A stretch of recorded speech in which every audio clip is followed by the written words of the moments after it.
Hello बच्चों आज आपके अगस्त में होने वाले सेट एग्ज़ाम का दूसरा सैम्पल पेपर हम डिस्कस करेंगे। तो शुरू करते हैं कक्षा 7 का विज्ञान का दूसरा सैम्पल पेपर। ठीक है, तो आप अपनी तैयारी उम्मीद है अच्छे से कर रहे होंगे, तो ये आपकी मदद के लिए है। ये देखिए, ये आपका दूसरा सैम्पल पेपर है। इसमें अभी तक तो आपको पैटर्न तो सभी को पता चल ही गया होगा कि 14 क्वेश्चन हैं। 14 में से आपको सभी क्वेश्चन करने हैं। उनमें जो आपके पास पहले 10 क्वेश्चन हैं उन सभी के मार्क्स 1 है। ठीक है, उन 10 में से जो पहले 5 क्वेश्चन हैं वो आपके ऑप्शन वाले हैं, जिनमें ऑप्शन आपको ऑलरेडी दिया हुआ है, आपको उनमें निशान लगाने हैं बस।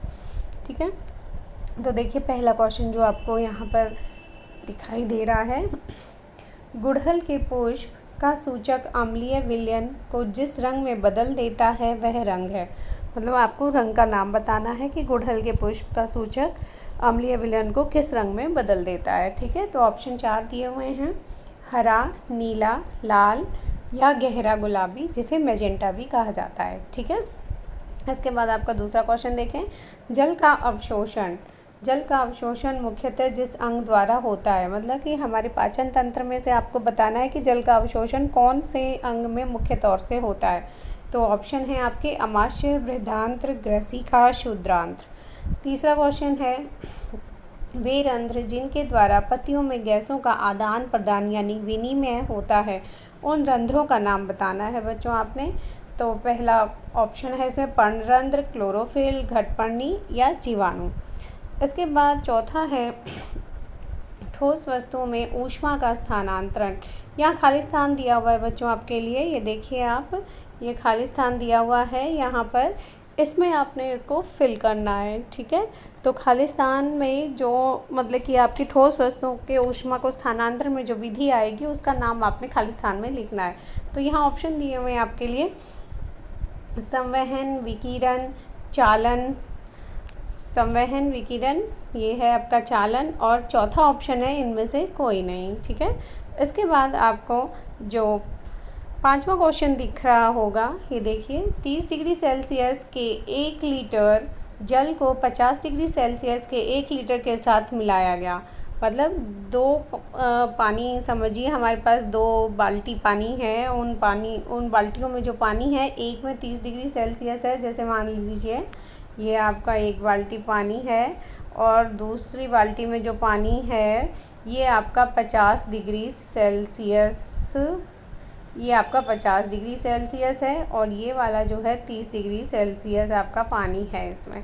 ठीक है, इन दोनों पानियों को मिला दिया गया है। मिला देने के बाद के 1 लीटर के साथ मिलाया गया है। ठीक है, दोनों पानी 1-1 लीटर हैं और उनको आपस में मिला दिया गया। मतलब दोनों जो पानी हैं बाल्टियों में, उनका अमाउंट जो है, उनकी मात्रा वह सेम है, 1 लीटर।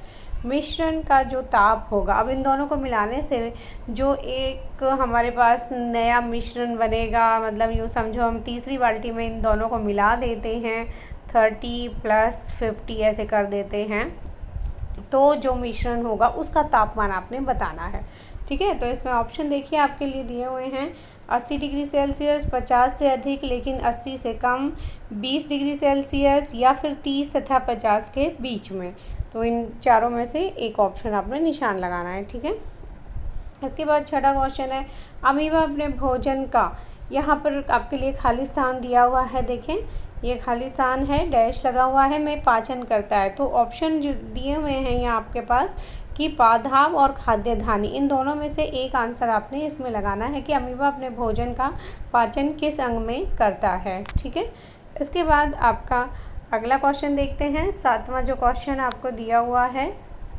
7वें क्वेश्चन में लिखा है, डॉक्टरी तापमापी का परास। तो आपको डॉक्टरी तापमापी जो है उसका परास बताना है उसका, कि उसमें कहाँ से कहाँ तक के जो डिग्री सेल्सियस में हम तापमान है उसे माप सकते हैं। तो ये खाली स्थान जो दिया है इसमें आपने फिल करना है। आपकी मदद के लिए ऑप्शन यहाँ दे रखे हैं, 35 डिग्री से 42 डिग्री, दूसरा है 37 डिग्री सेल्सियस से 47 डिग्री सेल्सियस। तो इन दोनों ऑप्शंस में से एक ऑप्शन आपने यहाँ पर लगाना है। ठीक है, इसके बाद जो आपका 8वां क्वेश्चन है, 8वें क्वेश्चन में देखें कि गर्म जलवायु के स्थानों पर यह परामर्श दिया जाता है कि घरों की बाहरी दीवारों पर श्वेत या सफ़ेद पेंट किया जाए। इसकी आपने व्याख्या करनी कि ऐसा क्यों किया जाता है कि गर्म जहाँ जलवायु है, जहाँ ज़्यादा गर्मियाँ रहती हैं, मतलब वहाँ पर क्यों घरों की दीवारों को सफ़ेद रंग में या हल्के रंगों में पेंट किया जाता है। ठीक है। इसके बाद 9वां क्वेश्चन, मंड का पाचन अमाशय से प्रारंभ होता है। तो ये आपने बताना है कि ये लाइन सत्य है या असत्य है कि मंड का पाचन अमाशय से प्रारंभ होता है। 10वां क्वेश्चन है आपका, प्रकाश संश्लेषण में सौर ऊर्जा का रासायनिक ऊर्जा में स्थानांतरण या रूपांतरण हो जाता है। ठीक है। तो यहाँ लिखा है प्रकाश संश्लेषण में सौर ऊर्जा का रासायनिक ऊर्जा में रूपांतरण हो जाता है। ये भी आपको सत्य असत्य बताने हैं कि ये सत्य लाइन है या असत्य।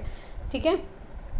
इसके बाद जो अगला आपका क्वेश्चन है, अम्ल और क्षारक, इन दोनों के बीच में आपने अंतर बताना है कि अम्ल और क्षारक के बीच में क्या अंतर है। तो बच्चों आपने कम से कम 2 अंतर जरूर इनके बीच में लिखने हैं। इसके बाद 12वां क्वेश्चन, स्थल समीर और समुद्र समीर में अंतर लिखें। तो इन दोनों के बीच में भी आपको अंतर लिखना है, तो यहाँ भी कम से कम 2 अंतर आप अवश्य लिखें। ठीक है। इसके बाद 13वां क्वेश्चन है आपका, तो 13वां क्वेश्चन देखते हैं। 13वें क्वेश्चन के लिए यहाँ पर एक चित्र भी साथ में दिया गया है जिसकी मदद से आपको जवाब देना है। ठीक है। 13वें क्वेश्चन में बच्चों देखो 2 ऑप्शन है, एक पहला और दूसरा। तो पहले क्वेश्चन जो है वो पढ़ लेते हैं, मानव जीभ पर पाई जाने वाली विभिन्न स्वाद कलिकाओं को चित्र में दर्शाएं। तो आपको यहाँ मनुष्य की जो जीभ होती है उसकी आकृति बनाकर और उसमें स्वाद कलिकाएं बनानी है। जैसे आपने पढ़ा ही है, पाठ पढ़ते हुए है कि यहाँ इस तरह से स्वाद कलिकाएं होती हैं जीभ में, और वो 4 हैं कम से कम, तो उन चारों को आपने यहाँ नाम लिखना है। ठीक है। इसके बाद अगला क्वेश्चन जो आपको दिया हुआ है उसमें आपके लिए एक चित्र दिया हुआ है। ठीक है। तो आपने इस चित्र की मदद से ये बताना है कि ये पहले तो ये बताइएगा कि ये जो चित्र में पादप दिखाई दे रहा है आपको, वो कौन सा है। ठीक है। ये जो चित्र है आप समझ ही गए होंगे, ये देख रहे हैं आप, ये ब्रेड है जैसे, उस पर जो ये हरा हरा ये दिख रहा है आपको, ये किस पौधे का या पादप का चित्र है। और इसी को आगे बढ़ाकर जैसे यहाँ माइक्रोस्कोप में छोटा सूक्ष्मदर्शी में दिखाया गया है बड़ा करके। ठीक है। तो आपको बताना है कि ये जो पादप है इस ब्रेड पे लग गया है वह कौन सा है, उसका नाम बताएंगे और फिर उसका पोषण भी बताएंगे कि वह किस प्रकार पोषण करता है अपना, मतलब वो अपना जीवन निर्वाह किस तरह से करता है, ये आप बताएंगे। ठीक है।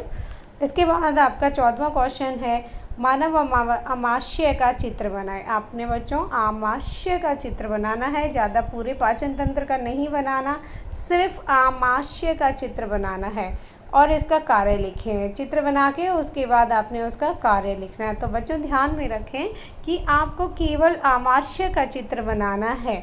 ठीक है। पूरे पाचन तंत्र का चित्र नहीं बनाना और फिर उसके कार्य लिखने कि आमाशय के क्या क्या कार्य हैं। ठीक है बच्चों।